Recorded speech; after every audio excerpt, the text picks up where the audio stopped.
ನನ್ನ ಹೆಸರು ದೀಕ್ಷಾ ಪಾಚಾಪುರ್. ನಾನು 5ನೇ ತರಗತಿಯಲ್ಲಿ ಓದುತ್ತಿದ್ದೇನೆ. ನಮ್ಮ ಶಾಲೆ ಹೆಸರು ಸರ್ಕಾರಿ ಹಿರಿಯ ಪ್ರಾಥಮಿಕ ಶಾಲೆ ಲೋಕೂರು. ನಾನು ಮಾಡ್ತಾ ಇರುವಂತಹ ಪ್ರಯೋಗ ಮ್ಯಾಗ್ನೆಟಿಕ್ ಟೆಸ್ಟ್.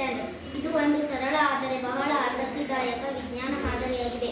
ಈ ಮಾದರಿಯೊಳಗೆ ಪೆನ್ ಮತ್ತು ಮ್ಯಾಗ್ನೆಟ್ ಪೆನ್ ಇದು ಗಾಳಿಯೊಳಗೆ ತೇಲಿದ ಹಾಗೆ ಕಾಣಿಸ್ತಾ ಇದೆ. ನೋಡ್ರಿ, ಇದು ಹೆಂಗ್ ತೇಲಾತೈತಿ, ಯಾಕೆ ತೇಲಾತೈತಿ ಅಂತ ಈ ಪ್ರಯೋಗದೊಳಗೆ ನಾವು ನೋಡೋಣ. ಇದು ಒಂದು ಸರಳ ಆದರೆ ಬಹಳ ಇದನ್ನು ನೋಡ್ರಿ, ಇದು ಗಾಳಿಯೊಳಗೆ ತೇಲಾತೈತಿ, ಹೆಂಗ್ ತೇಲಾತೈತಿ, ಯಾಕೆ ತೇಲಾತೈತಿ ಅಂತ ಈ ಪ್ರಯೋಗದೊಳಗೆ ನಾವು ನೋಡೋಣ. ಇದು ಒಂದು ಸರಳ ಆದರೆ ಬಹಳ ಆಸಕ್ತಿದಾಯಕ ವಿಜ್ಞಾನ ಮಾದರಿಯಾಗಿದೆ. ಈ ಮಾದರಿಯೊಳಗೆ ಪೆನ್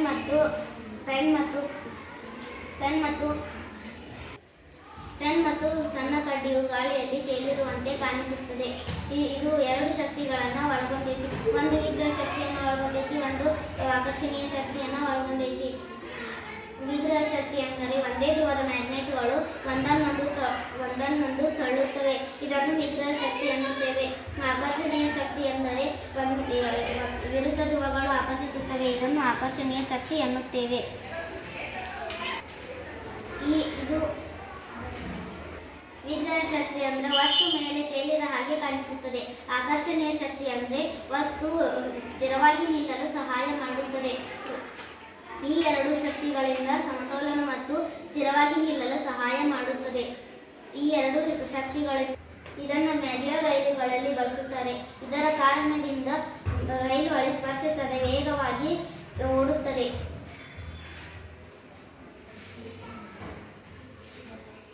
ಇದು ನೋಡ್ರಿ, ಈಗ ಯಾಕೆ ಬಿತ್ತು, ಹೆಂಗ್ ಬಿತ್ತು ಅಂತ ನೋಡುವಾಗ ಇದು ಬಿದ್ದೈತಿ, ಇದು ನಿಂತೈತಿ. ಇದರ ಅಂತರವು ಕಡಿಮೆಯಾಗಿದೆ. ಇದರ ಅಂತರವು ಜಾಸ್ತಿ ಆಗಿದ್ದಕ್ಕೆ ಇದು ಬಿದ್ದಿದೆ. ಅದಕ್ಕೆ ನಾವು ಮ್ಯಾಗ್ನೆಟಿಕ್ ಸ್ಟ್ಯಾಂಡ್ ಮಾಡುವಾಗ ಅಂತರವನ್ನು ಕಡಿಮೆ ಇಟ್ಟುಕೊಳ್ಳಬೇಕು.